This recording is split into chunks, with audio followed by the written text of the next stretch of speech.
Hello student, स्वागत है आपका हमारे यूट्यूब चैनल अभी रॉय पीसीएम क्लासेस के स्टूडेंट। आज से नई वीडियो के साथ आज जो हम पढ़ने वाले हैं क्लास 12 की फिजिक्स। और क्लास 12 की फिजिक्स फर्स्ट बुक चल रही है हमारी, और फर्स्ट बुक का 5वां अध्याय चल रहा है चुंबकत्व तथा द्रव्य।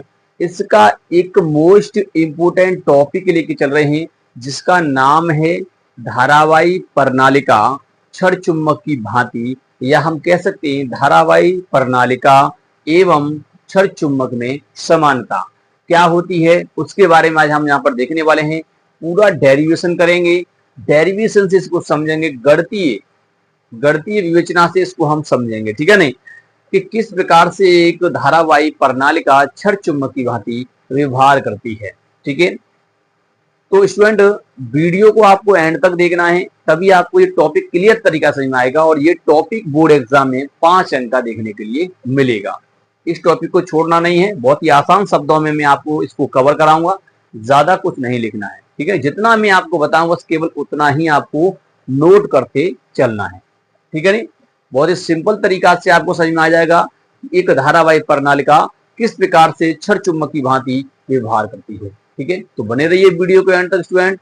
और स्टूडेंट यदि आपने हमारे पिछले वीडियो नहीं देखे तो जाकर के उन वीडियो को देख लीजिए, ताकि ये टॉपिक आपको समझने में कोई दिक्कत ना आए। ठीक है नहीं, तो बने रहिए वीडियो के एंड तक स्टूडेंट। और स्टूडेंट यदि आप हमारे चैनल पर नए हैं तो चैनल को सब्सक्राइब भी कर लीजिए, बेल आइकन को प्रेस कर ऑल पे आकर क्लिक कर दीजिए, ताकि आने वाले वीडियो की नोटिफिकेशन आपको मिलती रहे। ठीक है, चलते हैं, देर ना करते हुए वीडियो को स्टार्ट करते हैं। चलिए स्टूडेंट बात करते हैं धारावाही प्रणालिका क्षण चुंबक की भांति। देखिए, एक धारावाही प्रणालिका क्षण चुंबक की भांति किस प्रकार से व्यवहार करती है। क्षण चुंबक तो आप जानते ही हो, क्षण चुंबक में क्या होता है। क्षण चुंबक कुछ इस प्रकार से होता है, आपने पढ़ा भी होगा, एक एन ध्रुव होता है उसमें एक एस होता है। क्षण चुंबक की भांति क्या ये प्रणालिका व्यवहार करती है। प्रणालिका क्या चीज है बताइए आपको, मैंने इसका डेरिवेशन भी करवाया है। जब एम्पियर के पर्वतीय नियम मैंने अनुप्रयोग करवाए थे तो उसमें मैंने इसका डेरिवेशन करवाया था। तो प्रणालिका होती है एक कुचालक खोखली बेलनाकार भाग पर हम कॉपर के तार को लपेट करके जो बनाते हैं वो होती है प्रणालिका। ठीक है नहीं, तो ये जो आपको दिखाई दे रही है ये प्रणालिका है, इसमें तार लपेट करके इसको बनाया गया है। तार है धारावाही तार, ठीक है नहीं, तार को लपेट कर इसको बनाया गया है। मैंने उनको दिखाया नहीं है, आप दिखा भी सकते हैं और नहीं भी दिखा सकते हैं, चलेगा। ठीक है नहीं, तो ये प्रणालिका है। इस प्रणालिका की अगर लंबाई की बात करें तो इसकी जो लंबाई है वो कितनी है, हम मान लेंगे इसकी लंबाई है टू एल। कितनी लंबाई है, 2L लंबाई है इसकी। कितनी लंबाई स्टूडेंट यहां से, L लंबाई। क्लियर, इस प्रणालिका की लंबाई 2L है और इसका अनुप्रस्थ काट के क्षेत्रफल की जो त्रिज्या है वो स्मॉल a है। क्लियर, इसमें धारा प्रवाहित हो रही है तो उसके कारण चुंबकीय क्षेत्र होगा, और चुंबकीय क्षेत्र होगा तो हमें बिंदु P पर निकालना है। और हम इतना जानते हैं कि ये क्षण चुंबक होती है, इसके कारण अक्ष पर चुंबकीय क्षेत्र जो आता है, मान लो यहाँ पर इसका मध्य बिंदु होगा और यहाँ से r दूरी पर जो आएगा, यहाँ पे बिंदु P है, तो इस पर जो चुंबकीय क्षेत्र आता है उसका फॉर्मूला होता है B बराबर mu not upon 4 pi 2m बटे में r की, ये आता है। क्या इस प्रणालिका के कारण ये जो चुंबकीय क्षेत्र आया है ये इसके कारण भी आएगा यहाँ पर, वही हमें यहाँ पर कैलकुलेट करना है, वही हमें निकालना है कि किस प्रकार से ये प्रणालिका क्षण चुंबक की भांति व्यवहार करती है। वो करती है तो कैसे करती है वो हम यहाँ पर देखने वाले हैं, बस वीडियो के एंड तक बने रहिए आप। ठीक है, तो चलिए सबसे पहले आपको ये प्रणालिका दिखाई दे रही है। इस प्रणालिका को लंबाई 2L है ना, और इसको हमने मध्य बिंदु हमने माना है, ये मध्य बिंदु यानी प्रणालिका को 2 भागों में विभाजित कर रहा है। तो इसका मतलब ये वाला L हो गया और ये वाला भी L हो गया। क्लियर, यहां से L हो गया, ये LL हो गया, पता होना चाहिए यहां से लेके। ठीक है नहीं, ये LL हो गया, मध्य बिंदु है तो LL हो गया। इस मध्य बिंदु O से, इस मध्य बिंदु आपको दिखाई दे रहा है, इस मध्य बिंदु O से आपको R दूरी पर एक बिंदु आपने मान लिया है, ये वाला बिंदु दिखाई दे रहा है, ये बिंदु P है, R दूरी पर है। कहां पर भैया है, R दूरी पर है। अब इस पर हमें चुंबकीय क्षेत्र की तीव्रता निकालनी है, तो चुंबकीय क्षेत्र की तीव्रता किस प्रकार से निकलेगी वो हम यहां पर देखने वाले हैं। ठीक है, चलिए सबसे पहले आपको इसकी थ्योरी वगैरह लिखना होगा, तब कहीं जाकर के ये डेरिवेशन आप करेंगे। ठीक है, तो थ्योरी में क्या लिखना होगा, चलिए थ्योरी में आप लिखिए। सबसे पहले आप थ्योरी में लिखेंगे, क्या लिखेंगे, ये तो हेडिंग आपकी है ही। आपको लिखना है कि हम जानते हैं एक क्षण चुंबक के कारण अच्छी स्थिति पर बिंदु P पर चुंबकीय क्षेत्र की तीव्रता, अच्छी स्थिति पर चुंबकीय तीव्रता कहिए या कहिए अच्छी स्थिति पर बिंदु P पर चुंबकीय क्षेत्र की तीव्रता B बराबर mu not upper 4 pi 2 m r Q की बराबर होती है। ठीक है नहीं, ठीक है, ये हो जाएगा। क्या लिखना है? लिखना है कि हम जानते हैं कि एक क्षण चुंबक के कारण अच्छी स्थिति पर चुंबकीय क्षेत्र की तीव्रता B बराबर mu not upon 4 pi 2 m बटे r क्यू के बराबर होती है। इतना आपको लिखना है। तो ये आपका यहाँ पर एक क्या निकल के आएगा?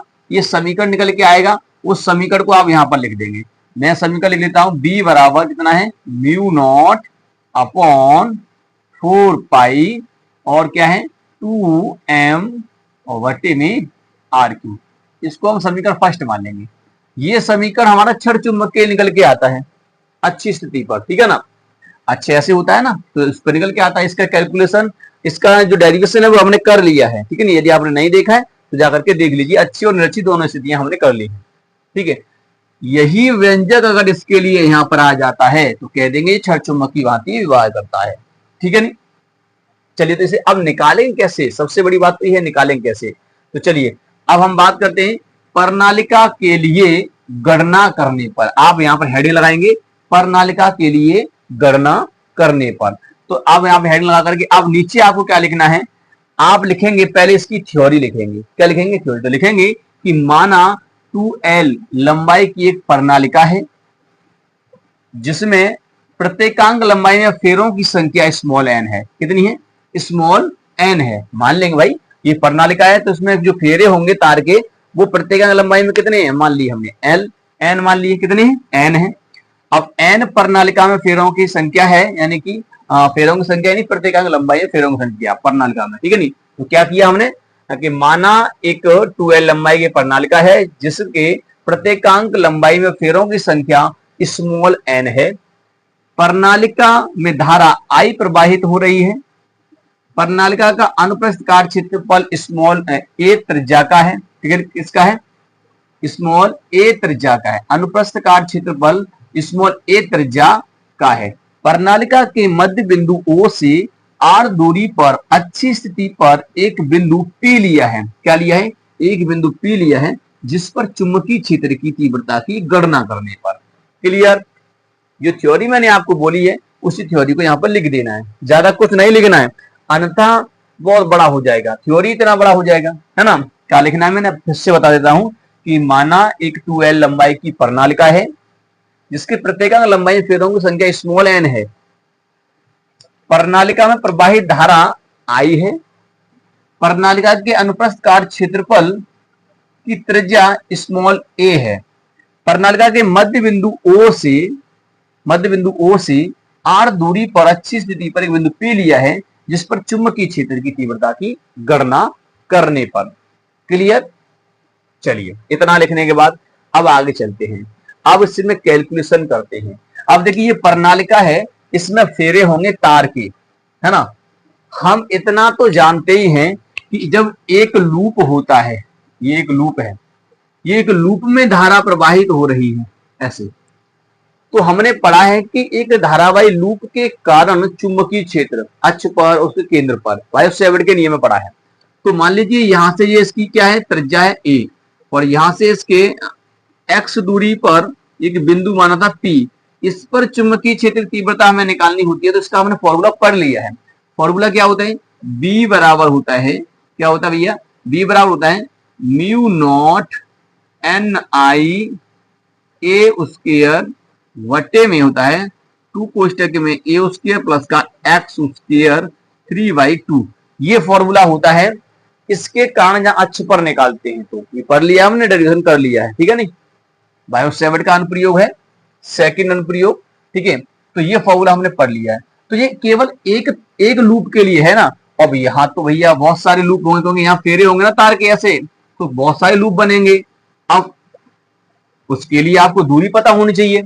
अब एक लूप से दूरी आपको पता होगी x, तब उसको फॉर्मूला लगा देंगे, ये वाला लग जाएगा, है ना। अब यहां पर अगर आप देखोगे तो इसके लिए अलग दूरी, एक और तार होगा उसके लिए अलग दूरी, अलग, मतलब जितने फेरे होंगे सबके लिए अलग अलग दूरी होगी। तो भैया डेरिवेशन करना बहुत मुश्किल हो जाएगा, हमें यहाँ पर गणितीय कैलकुलेशन लगानी पड़ेगी जिससे हमारा ये कैलकुलेशन आसान हो जाए। ठीक है, अब जो करना क्या होगा, करना क्या है आपको, यहां पर एक पहले अल्पांश मानेंगे, छोटा सा एक अल्पांश, क्या मानेंगे, छोटा सा अल्पांश। तो मैं यहां से x दूरी पर, यहां से x दूरी पर एक अल्पांश मान लेते हैं, ये अल्पांश हमने यहां पे मान लिया भैया। ये अल्पांश मैंने x दूरी पर माना है, कहां से, प्रणालिका के मध्य बिंदु, मध्य बिंदु O से x दूरी पर मैंने यहां एक अल्पांश ले लिया dx। इस अल्पांश के कारण, इस अल्पांश के कारण हमें बिंदु P पर चुंबकीय क्षेत्र निकालना है। तो अब मुझे इससे दूरी की बात करनी है, तो यहां से लेके यहां से दूरी कितनी हो जाएगी, x दूरी इस r में से घटा दीजिए, तो r माइनस की x घटा देंगे तो आपकी ये बिंदु P तक की दूरी आपकी निकल के आ जाएगी। क्लियर, बिंदु P तक की दूरी निकल आएगी। अब दूरी आपकी निकल आएगी इस अल्पांश के लिए। अगर हम इस अल्पांश के लिए बिंदु P पर चुंबकीय क्षेत्र कैलकुलेट कर लेते हैं तो हम इसका समाकलन करके इस पूरी प्रणालिका के लिए चुंबकीय क्षेत्र कैलकुलेट कर लेंगे। ये हम करते आ रहे हैं, ये बहुत ही आसान होता है करना, बस जैसे मैं समझा रहा हूं उस प्रकार से समझते चलिए। ठीक है, यहां तक क्लियर है आपको। मध्य बिंदु से x दूरी पर अल्पांश मान लेंगे और इस अल्पांश के कारण इस बिंदु P पर चुंबकीय क्षेत्र मान चलेंगे। तो अब देखिए पहली बात तो ये है कि आपका इतना हो गया, अब हमें इतना तो जानते हैं। ठीक स्टूडेंट, क्लियर यहां तक, ये समीकरण फर्स्ट हो गया, इसकी तुलना करनी है हमें। अब देखिए इसको यहां से हटा देते हैं। अब करना क्या होगा, अब आपको करना है क्या, हाँ देखिए हम मान लेते हैं, माना था अभी हमने उसमें थ्योरी में लिखवाया कि प्रत्येक लंबाई फेरत संख्या कितनी है, स्मॉल एन है।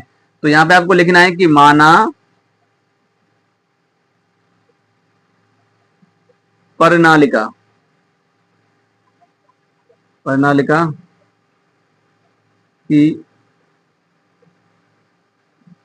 प्रत्येकांक, एकांक लंबाई में फेरों की संख्या, फेरों की संख्या कितनी है, स्मॉल एन। अगर फेरों की संख्या स्मॉल एन है तो आप बताइए dx लंबाई में कितने फेरे होंगे, बताइए।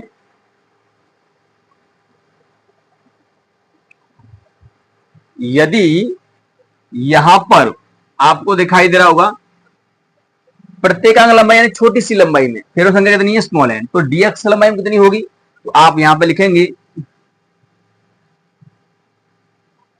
तब dx लंबाई में फेरों की संख्या, फेरों की संख्या कितनी हो जाएगी, एकांक में इतनी है, इतने से गुणा कर दीजिए, तो एन डी एक्स, इतने फेरे हो जाएंगे इस छोटे से अल्पांश के अंदर तार के। ठीक है ना, इतने फेर हो जाएंगे। अब आप इतना तो जानते हैं, मैंने अभी आपको बताया था चुंबकीय क्षेत्र लूप के कारण निकालते हैं, तो हम इस अल्पांश के कारण निकालेंगे। ठीक है ना, ठीक है स्टूडेंट। तो अब आपको करना क्या है, अब आपको इस अल्पांश के कारण निकालना है, किसके कारण निकालना है, इस अल्पांश के कारण। तो चलिए आगे करते हैं वहां से। अब देखिए इस अल्पांश का हम जानते हैं, अब यहां पर आप लिखेंगे नीचे we know that, we know that, क्या जानते हैं, जानते हैं धारावाही लूप के कारण अक्ष पर चुंबकीय क्षेत्र की तीव्रता, धारावाही लूप के कारण, या हम कह सकते हैं वृत्ताकार लूप के कारण, आप लिखेंगे धारावाही वृत्ताकार लूप के कारण, वृत्ताकार धारावाही लूप के कारण आप यहां पर लिखेंगे वृत्ताकार धारावाही लूप के कारण चुंबकीय क्षेत्र की तीव्रता, चुंबकीय क्षेत्र की तीव्रता, क्या फॉर्मूला होता है, हमने पढ़ लिया था, अभी बताया था, B बराबर म्यू नॉट एन आई ए स्क्वायर अपॉन में होता है 2 कोष्टक के अंदर ए स्क्वायर प्लस का एक्स स्क्वायर का 3/2, ये होता है, ये फॉर्मूला होता है ना, एक लूप के कारण होता है। अब इस फॉर्मूले का प्रयोग करना है छोटे से अल्पांश के लिए, ठीक है नहीं। अब देखो x क्या है, दूरी है, कहां से, इस अल्पांश से यहां तक की दूरी, ये x की जगह पर रखा जाएगा, एक ही जगह पर नहीं, ये तो ये वाला है दूरी, ठीक है, कितना, तब dx अल्पांश, dx अल्पांश के कारण, अब dx अल्पांश के कारण P पर चुंबकीय क्षेत्र की तीव्रता, ठीक है, कितनी हो जाएगी, तो आप छोटे से के निकालोगे तो dv होगा, कितना होगा, db, db जो छोटा सा होगा ना, यही लगाइए फॉर्मूला, म्यू नॉट एन आई और ए स्क्वायर है आपका, भट्टे में कितना है 2 कोष्टक में ए स्क्वायर प्लस एक्स की जगह पे क्या रखना है, एक्स पर आर माइनस के एक्स, आर माइनस के एक्स का स्क्वायर हो जाएगा और फिर इसका 3/2 हो जाएगा। क्लियर, यहां तक क्लियर हो जाएगा, ठीक है। देखिए ये आपका छोटा सा, इसके लिए इस बिंदु पर चुंबकीय क्षेत्र की तीव्रता आपको निकल के आई है, यहां तक क्लियर है, बस यहां तक बताइए पहले आपको क्लियर है कि नहीं यहां तक। चलिए देखिए छोटे से के लिए हमने निकाल लिया यहां पर, अगर आपको समझ में नहीं आ रहा है तो एक बार वीडियो को पीछे स्किप करके दोबारा से देख लीजिए, जो मैंने बताया है उसी के आधार पर होगा। यानी कि आपको मैंने पहले ही पढ़ा दिया है कि वृत्ता का एक लूप होता है, उससे और चुंबकीय क्षेत्र इतना होता है ना, एक लूप, जब एक छल्ला होता है, एक तार होता है तब के लिए, यहाँ तो काफी सारे तार होंगे, अगर प्रत्येक तार के लिए आप निकालोगे तो दूरियां पता होनी चाहिए, क्योंकि इसमें दूरी दिखाई दे रहा है एक्स दूरी पर, अभी मैं बताया था आपको, तो दूरी अलग अलग दूरियों पर आप निकालोगे सबके लिए, 2l लंबाई तार में कितने फेरे होंगे उनके सबके लिए निकालोगे, सबको जोड़ोगे तो जो ये डेरिवेशन है वो डेरिवेशन नहीं रहेगा, बवाल हो जाएगा, इतना बड़ा कौन करेगा। यानी कि एक्स के पहले छोटे के एक के निकाले, दूसरे तार के, तीसरे तार के, अरे कितने तार को निकालोगे, यहाँ पर इतनी बड़ी प्रणालिका है, तो इसलिए पहले आप छोटे से अल्पांश के निकाल लीजिए। तो मैंने इस प्रणालिका पर छोटा सा अल्पांश मान लिया है, इस अल्पांश में कुछ फेरे होंगे तो वो इतने फेरे हैं, वो हमने पहले निकाले रख लिए यहाँ पर, ठीक है नहीं। अब देखिए हम जानते हैं, क्या जानते हैं कि वृत्ताकार धारावाही लूप के कारण चुंबकीय क्षेत्र की तीव्रता कितनी होती है, ये वाला फॉर्मूला होता है, पढ़ लिया है हमने, लूप के कारण होता है। अब ये लूप केवल एक छल्ले के लिए होता है, एक छल्ले के लिए, है ना, एक लूप के लिए, तो हमने ये पूरा इतना एक लूप माना है, इसमें फेरे भी हमने मान लिए थे एन डी एक्स है, क्लियर, एन डी एक्स फेरे हैं। अच्छा अब जो एन डी एक्स फेरे हैं तो यहां पर आप देख सकते हैं कि यहां पर क्या है, एन आई ए स्क्वायर, अब एन की जगह पर आप ये रख सकते हैं एन फेरों की संख्या है ना, तो आप यहां पर रखेंगे तो कितना हो जाएगा, ये फिर हो जाएगा अब डी वी बराबर mu naught N I, N के जगह पर रखेंगे N D X, small N D X और आई हो जाएगा और ए स्क्वायर हो जाएगा यहाँ पर, और भट्टे में कितना है आपका, यहाँ पर 2 कोष्टक में ए स्क्वायर कोष्टक में आर माइनस के एक्स का स्क्वायर और सबका 3/2, क्लियर, केवल मान रख दिया ये वाला उठा करके हमने। अब तो ठीक है ना, अब तो लग गया ना ये फॉर्मूला यहाँ पर। अब एक फेरे के लिए रहा, इतने फेरे के लिए अब ये निकल के आया तुम्हारा इसके लिए अल्पांश के लिए।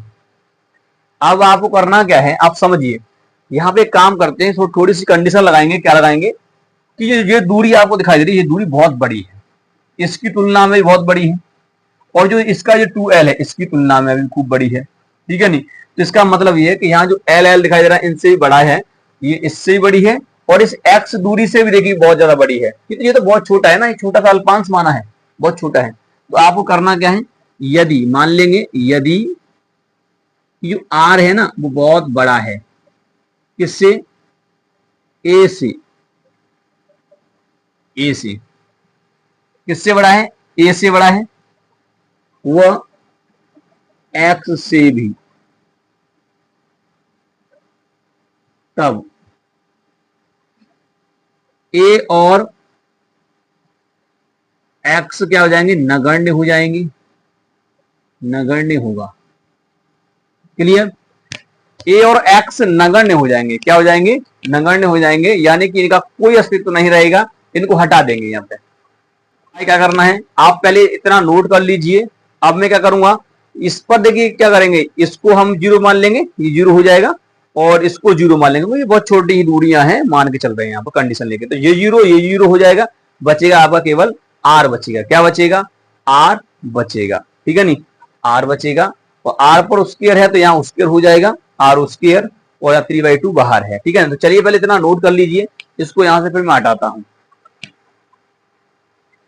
अच्छा देखिए, एक बात और यहाँ पर आपको करना क्या है, आपको क्या करना है, इससे पहले आप एक काम कर लीजिए, पहले इसको बाद में करिए। एक काम करते हैं, इसको बाद में लिखिए। ठीक है नहीं, आपको क्या करना है, आपको एक काम करना है, ऊपर पाई से और नीचे पाई से गुणा कर दो। ठीक है नहीं, अगर हम ऊपर पाई से और नीचे पाई से गुणा करेंगे तो कितना हो जाएगा? तो ये हो जाएगा आपका यहाँ पर, तो ये हो जाएगा डी वी बराबर mu naught N D X और आई, और यहां हमने पाई से गुणा कर दिया, और ए स्क्वायर, और बट्टे में कितना हो जाएगा नीचे, यहाँ पे भी 2 पाई हो जाएगा। ठीक है नहीं, और कोष्टक हो जाएगा ए स्क्वायर प्लस कोष्टक में हो जाएगा आर माइनस की एक्स का स्क्वायर, और इसका पूरे का 3/2। क्लियर? आगे करेंगे हम वो भी। ठीक है, तो अब देखिए इतना पाई ए स्क्वायर आपका क्या बन रहा है, ये इसकी त्रिज्या है, और पाई आर उसके क्षेत्रफल होता है, तो इसका क्षेत्रफल हो गया ना, तो इसको मैं ए मान लूंगा। क्या मान लूंगा? इसको ए मान लेंगे, इसलिए मैंने यहां पर किया है। तो बी बराबर तो कितना हो जाएगा, mu naught N D X I, और जो हो जाएगा भैया ए, और बट्टे में कितना हो जाएगा यहाँ पर तुम्हारा, ये हो जाएगा 2 पाई, कोष्टक में हो जाएगा ए स्क्वायर, कोष्टक में आर माइनस के एक्स का स्क्वायर और 3/2। अब ठीक है, अब आप मान लेंगे, क्या मान लेंगे, यदि वही चीज, यदि आर जो है वो बड़ा है ए से, और आर बड़ा है आपका एक्स से, तब तब ये इनका मान, ये ए व एक्स क्या हो जाएगा? नगण्य हो जाएगा, नगण्य। ठीक है नहीं, नगण्य का मतलब हो जाए जीरो हो जाएगा। अगर हम इस समय अगर जीरो करते तो ये सब जीरो हो जाता है ना, इसलिए हम क्या करेंगे, हमने इसको थोड़ा सा कैलकुलेशन करके, जैसे पाई बढ़ाएंगे, ऊपर पाई से नीचे पाई से गुणा किया। देखिए यहाँ पे पाई, यहाँ पाई कट जाएगा, वही आ जाएगा ना, इसलिए तो इतना क्या बनेगा, सूत्र बन गया इस तरह से, पाई आर स्क्वायर इसका। अब जहाँ पे आप माना सकते हैं, तो ये जीरो हो जाएगा, केवल ये जीरो हो जाएगा, तो कितना हो जाएगा, ये हो जाएगा आपका डी बी बराबर हो जाएगा mu naught N D X I A, और भट्टे में कितना हो जाएगा, ये तो सब जीरो हो जाएगा ना, 2 पाई, ये जीरो, ये भी जीरो, तो आर, और इस पे से उसके इस पे आ जाएगा, और इसके ऊपर है 3/2। क्लियर? यहां तक क्लियर आपको? यहां तक क्लियर है ना? चलिए यहां तक क्लियर, अब आगे करते हैं, इसको नोट कर लीजिए, मैं उसको साफ कर देता हूं यहां से। चलिए स्टूडेंट आगे देखिए, तो ये हो जाएगा अब आपका यहाँ पर डी बी बराबर, यहां पर हो जाएगा आपका mu naught N D X I A, और बट्टे में कितना हो जाएगा, 2 पाई तो है ये यहाँ पर, आर उसके है, देखिए उसके से उसके कट जाएगा ना, यहाँ पर उसके से उसके गया, तो बचेगा केवल यहाँ पर आर क्यू बचेगा, है ना, इतना बचेगा। ये छोटे से के लिए निकल के आया है अभी आपका, इसके लिए अब छोटे से के लिए अब आपका हो गया कंप्लीट, है ना। छोटे से के लिए चुंबकीय क्षेत्र आपका निकल के आया। अब आप पूरी परिनालिका के लिए निकालोगे तो आपको समाकलन करना होगा, तो आप क्या करेंगे, संपूर्ण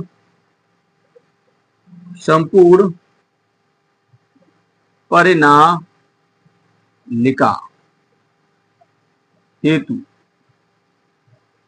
संपूर्ण के निकालेंगे तो आप यहां पर देखिए, क्या देखिए कि एक मध्य बिंदु केंद्र है इसको, है ना, तो केंद्र से अगर इधर की साइड देखेंगे दूरी, है ना, और इधर की साइड देखेंगे दूरी, तो इधर की साइड की प्लस की और इधर की साइड की माइनस की आती है। संख्या रेखा पे आपने पढ़ा होगा। तो यहाँ पर संपूर्ण के निकालेंगे तो आपको समान करना होगा b बराबर इंटीग्रेशन कहां से, माइनस से l से प्लस के l तक करना होगा आपको, ठीक है नहीं, और किसका करना है, dv का करना है। तो इसमें जब मान रखेंगे तो हो जाएगा इंटीग्रेशन माइनस का l से प्लस का l तक हो जाएगा, और जो हो जाएगा mu naught N D X I A वट्टे में कितना हो जाएगा 2 पाई आर क्यू। जिसका समाकलन हो जाए उसको करिए, बाकी सब बाहर निकाल लीजिए। तो देखिए इसमें से इसको बाहर निकाल लेंगे, कितना हो जाएगा b बराबर, यहां से देखिए म्यू नॉट बाहर निकल के आएगा, n बाहर निकल के आएगा, i भी बाहर आएगा, a भी बाहर आएगा, और बट्टे में 2 पाई आर क्यू भी बाहर आएगा। अंदर बचेगा कावन माइनस का l और प्लस का l, और ये आपका यहाँ पर हो जाएगा बचेगा dx केवल, ठीक है नहीं, dx केवल बचेगा। अब dx का समान करेंगे तो क्या आएगा, x आएगा, है ना। तो यहाँ पर कितना हो जाएगा, ये b बराबर हो जाएगा आपका mu naught N I A, और वट्टे में कितना है 2 पाई आर क्यू, और इसका समान हो जाएगा x, और यहाँ से माइनस का l, और ये आपका प्लस का l। क्लियर, ये आपका प्लस का l है। अब इसमें लिमिट का मान रखेंगे तो अपर लिमिट फिर लो लिमिट, तो mu naught N I A वट्टे में हो जाएगा 2 पाई आर क्यू। तो इसमें अगर मान रखोगे पहले अपर लिमिट एल प्लस का, फिर माइनस लगाओगे माइनस का एल रखोगे, ठीक है नहीं, इस प्रकार से। तो ये माइनस माइनस प्लस हो जाएगा, तो बी कितना हो जाएगा यहाँ पर mu naught N I A वट्टे में 2 पाई आर क्यू, और ये हो जाएगा देखिए आपका L प्लस एल यानी कि 2L, है ना, 2L हो जाएगा, तो ये 2 हो जाएगा। तो कितना हो गया, ये 2 हो जाएगा, 2 का इसके अंदर गुणा हो जाएगा। क्लियर, जब 2 का इसके अंदर गुणा हो जाएगा कितना हो जाएगा यहाँ पर, चलिए मैं यहाँ पर कर देता हूँ उसको थोड़ा सा। तो यहाँ हो जाएगा ये b बराबर, गुणा कर देंगे इसमें 2L का, तो जो हो जाएगा म्यू नॉट एन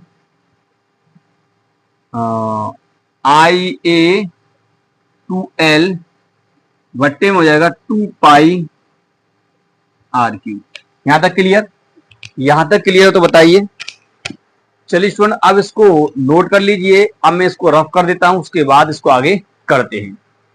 आपका निकल के आया है, क्या निकल के आया है, ये निकल के आया है b बराबर म्यू नॉट एन आई। देखिए आप क्या करते हैं 2L, हम इसे इस प्रकार से लिख सकते हैं 2LN, ठीक है नहीं, और आई ए, और वट्टे में आपका है 2 पाई आर क्यू।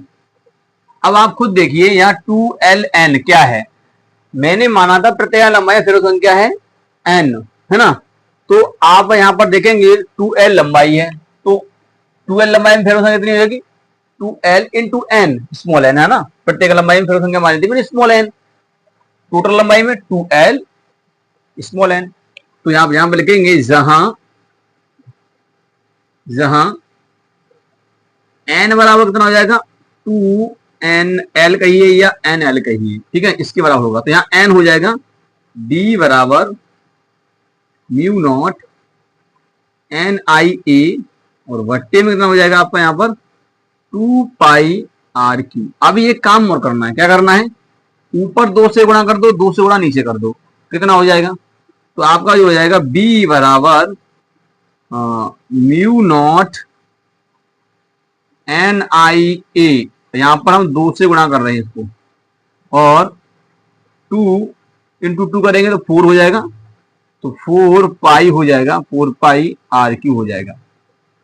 अब आप यहाँ पर खुद देखिए, यहां पर आप खुद देख सकते हैं कि आपको दिखाई दे रहा है क्या कि जो NIA है वो क्या होता है। जैसे आपको मान लीजिए एक लूप होता है, इस प्रकार से एक लूप है, इसमें धारा ऐसे जा रही है, इस प्रकार से ऐसे करके है, तो आपने देखा था कि इसमें S बनेगा, है ना, मैंने पढ़ाया भी है। और अगर आपका ऐसे करके हो धारा, तो अगर धारा इस प्रकार से है ऐसे, तो आपका इसमें N बनेगा, ऐसे ऐसे बनेगा। तो इसके लिए मैंने बताया था चुंबकीय द्विध्रुव आघूर्ण वो क्या होता है, वो होता है M बराबर NIA। n क्या है, फेरों की संख्या और भी हो सकते हैं फेरे, तो इसलिए तो NIA हो जाएगा आपका यहाँ पर तो इतने की जगह पर m रख देंगे हम यहाँ पर, है ना। तो ये कितना हो जाएगा, ये हो जाएगा भाई आपका b बराबर म्यू नॉट अपॉन हो जाएगा 4 पाई, और इस 2 को आगे ले लीजिए 2m हो जाएगा, और बट्टे में कितना हो जाएगा r क्यू हो जाएगा। आप देख लीजिए इस फॉर्मूला को, इस फॉर्मूला को देखिए, ये समीकरण फर्स्ट माना था, और हमने एक ये वाला हमारा हो जाएगा समीकरण, मैंने दूसरा मान लिया है शायद, तो ये तीसरा समीकरण हो जाएगा, है ना। अगर नहीं माना होगा तो दूसरा समीकरण होगा। तो इस तीसरे समीकरण को और इस समीकरण से देखें तो आप देखते हैं कि क्षण चुंबक का जो चुंबकीय क्षेत्र अक्ष पर है वही प्रणालिका के कारण चुंबकीय क्षेत्र निकल करके आया है, कोई भी अंतर नहीं है, ठीक है नहीं।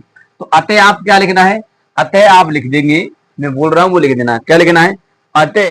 तो अब आपको नीचे क्या लिख देना है, अब आपको नीचे लिख देना है कि क्षण चुंबक धारावाही प्रणालिका एक क्षण चुंबक की भांति व्यवहार करती है, क्योंकि क्षण चुंबक के कारण अच्छी स्थिति पर उत्पन्न चुंबकीय क्षेत्र की तीव्रता प्रणालिका के कारण उत्पन्न चुंबकीय क्षेत्र की तीव्रता के समान है, ठीक है नहीं, समान है।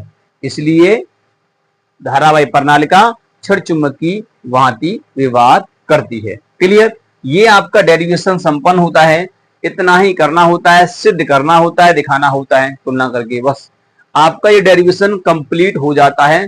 एक बार इस वीडियो को फिर से देख लीजिए ताकि आपको ये क्लियर हो जाए और आपको कहीं पर भी दिक्कत ना आ रहे, ठीक है नहीं। तो ये टॉपिक हुआ आपका कंप्लीट। तो स्टूडेंट उम्मीद करते हैं कि आपको ये टॉपिक सही में आ गया होगा, ठीक है नहीं, कि एक प्रणालिका क्षण चुंबक की भांति किस प्रकार से व्यवहार करती है वो आपको समझ में आ गया। अब क्षण चुंबक जो कुछ करती है, अगर आपको इसमें अंतर लिखने के लिए आए प्रणालिका और क्षण चुंबक में क्या समानता है, समानता में क्या लिख देंगे, क्षण चुंबक में N और S दो ध्रुव होते हैं, इसी प्रकार प्रणालिका में भी क्या होता है, N और S दो ध्रुव होते हैं, ठीक है नहीं। अच्छा, क्षण चुंबक जो है, क्षण चुंबक उत्तर और दक्षिण में ठहरती है, ऐसे प्रणालिका भी दक्षिण और उत्तर में ठहरती है, ठीक है नहीं। और इसकी अगर हम चुंबकीय क्षेत्र तीव्रता की बात करेंगे तो इतना है, और यही मतलब इसका है। तो चुंबकीय क्षेत्र तीव्रता भी क्या होती है, समान होती है, ठीक है नहीं। तो इस प्रकार से आप लिख सकते हैं इसकी समानताएं। Clear student. तो उम्मीद करते हैं आपको ये टॉपिक क्लियर हो गया होगा और पूर्ण समझ में आ गया होगा। यदि आपको कहीं पर दिक्कत है तो आप एक बार वीडियो फिर से देख लीजिए, आपको वो टॉपिक क्लियर हो जाएगा, ठीक है स्टूडेंट। तो उम्मीद करते हैं वीडियो पसंद आया होगा। वीडियो पसंद आया तो वीडियो को एक बार लाइक कर दीजिए, चैनल को सब्सक्राइब करके बेल आइकन को प्रेस जरूर कर दीजिए ताकि आने वाले वीडियो की नोटिफिकेशन आपको मिलती रहे। अब मिलेंगे नेक्स्ट वीडियो में, तब तक के लिए जय हिंद।